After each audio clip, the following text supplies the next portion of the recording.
जय हिंद, नमस्कार। 4 साल बाद जो अग्निवीर सेना में परमानेंट होंगे उन्हें किन किन मानक टेस्ट और परफॉर्मेंस मूल्यांकन से गुजरना होगा, या यूं कहें कि किस टेस्ट में अग्निवीरों को कितना स्कोर करना होगा ताकि उनका नंबर परमानेंट वालों में आ सके। तो दोस्तों, आज इस वीडियो में हम आपको इन सभी मानक टेस्टों के बारे में सब कुछ बिल्कुल बारीकी से बताएंगे कि किस टेस्ट में आपको कितने नंबर लाने होंगे जिससे कि आपका नंबर भी उन 25% अग्निवीरों में आ सके जो 4 साल बाद सेना में परमानेंट होंगे।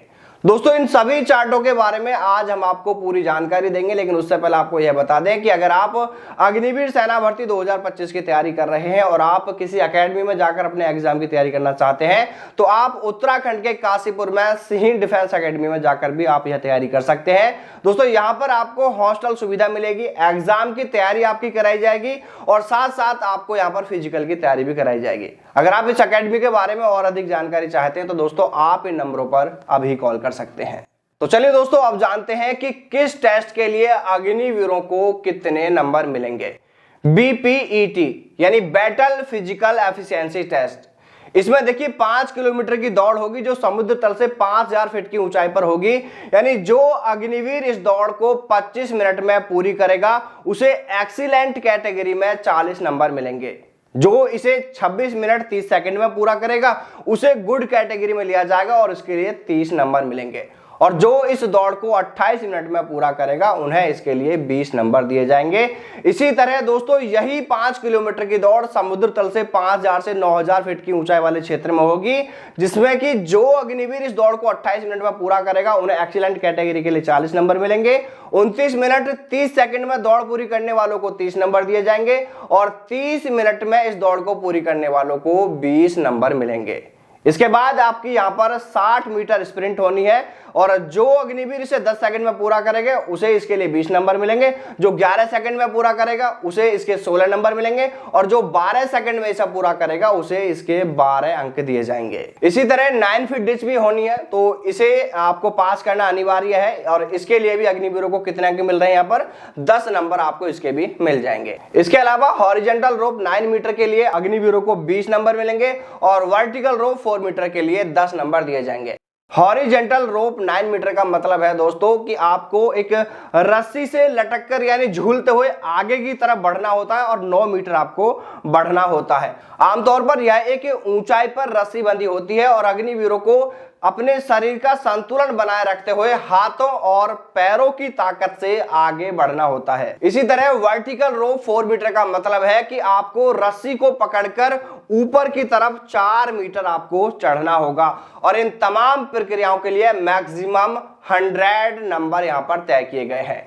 यानी ये सभी टेस्ट 100 नंबर के होंगे।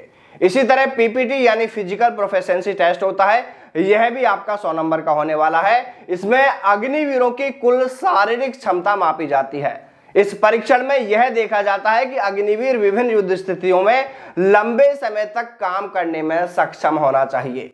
और फिर इसी तरह फायरिंग के लिए भी आपको नंबर दिए जाते हैं और इसमें अग्निवीरों की हथियार चलाने की दक्षता को मापा जाता है। यानी विभिन्न परिस्थितियों में लक्ष्य भेदने की अग्निवीरों की क्षमता का परीक्षण किया जाता है। देखिए, अब आप जरा यहाँ पर गौर से देखिएगा, यहाँ इस चार्ट में सब कुछ दिया गया है। देखिए यहाँ पर आपको दिख रहा होगा ईयर वाइज यहाँ पर सारी जानकारी दी गई है कि 4 साल तक प्रत्येक साल 3 लेवल पर लेवल 1, लेवल 2, लेवल 3 असेसर पर मूल्यांकन किया जाता है, जिसमें शारीरिक क्षमता, ऑपरेशनल दक्षता और युद्ध कौशल का आकलन किया जाता है।